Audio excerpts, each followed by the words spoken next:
Hi. I'm so excited to be up here. Oh my gosh, so much happened this year.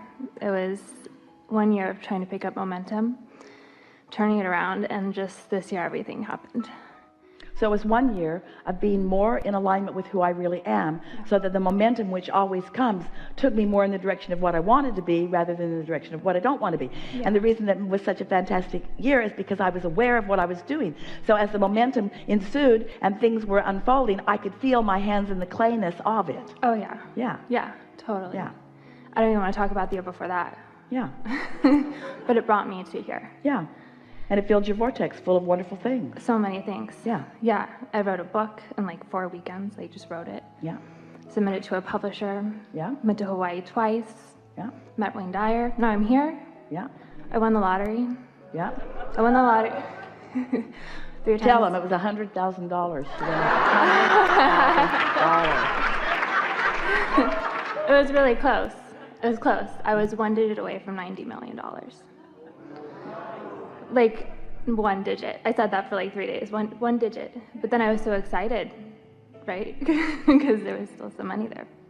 And so my question, and I kind of know the answer, but I'd like to hear it from you because I'm that guy in the back row probably knows right there.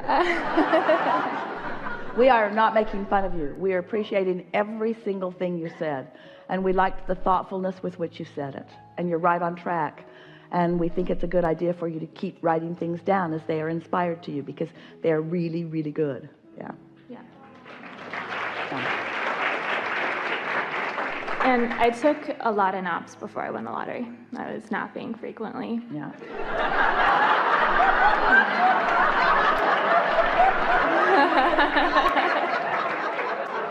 That's a true story. So my question. So I have this impulse to go and get my real estate license. And I have time to do it. I have allowance to do it with, to go. When the idea occurred to you, can you recapture that thought? Not so much what the thought was, but the feeling of the thought when it came? Yeah, it was like... Was it a burst of enthusiasm? Did it feel like a really good idea? Yeah. Yeah. Yeah. And those are the ones you want to follow. Okay. Ideas that feel like that, follow them. Okay. Yeah. And now you're seeing it, so of course. Yeah. Well, it really, like, I can't see the whole picture. Of course not. And what I've learned is you don't need to. But that's why that burst of enthusiasm is all the picture you need for right now. That's the thing. You all say, well, yeah, I'll do it if you'll show me what's next and next and next and next and next. And then by needing to see something that you can't see, now you're doing exactly the same thing to these thoughts turning to things that you were doing by facing the reality that doesn't hold what you want. Just take the impulse and follow it and trust that there's going to be another and another and another. There always will be. But when you second guess it, when you get your head too much into it, when you talk yourself out of it, you disallow the momentum from getting going, then that's why the nap helped her win the lottery. And don't you think it's interesting, the sequence of events that take place here today? We're not kidding you when we say your inner being knows what you want and knows where it is and knows the path of least resistance that will help you to understand it. Sometimes when you're asking it outright, you're not in the place. But as you're listening into other things, then you get it, you see. Yeah. Yeah. So I want to go get my real estate license, and I also would like to win the jackpot.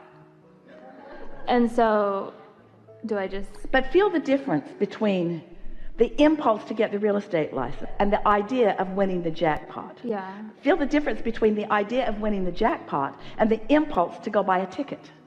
Yeah. Can you feel the difference? We want you to focus on the impulse because you think yourself out of impulses. We're just going to say it to you this way, and take it the way we mean it, because it's going to sound a little like we're beating up on you, but we're really not, only just a little bit. So the impulse comes to you in a flash. And you know why it's usually a flash? Because you're usually so negative it can only squeak in on occasion. So the flash comes and you go, oh wow, and then you kill it immediately by facing reality. And so the reason that those impulses come in flashes, and the reason that you feel insecure about following them, is because you haven't accomplished the mastery of staying in the receptive mode. But with not much more than you have accomplished as a result of just listening into today, You can get into that receptive mode, and you can master it so much so that you know when you're in it and you know when you're not in it, and then you will know which impulses are the ones that are going to pay off to something that you want, and which impulses are going to pay off to something that you don't want. Which is the impulse that buys the winning ticket, and you're going to only by experiencing it know which is which. Yes? By the way it feels. That felt like this and it turned out like this. That felt like yearning and it turned out like this. That felt like enthusiasm and it turned out like this. That felt just a whimsical thing and it turned out like this. That felt like drama and the rest of my life was depending on it and it turned out like this. In other words, what's the receptive mode that you are in? Yeah.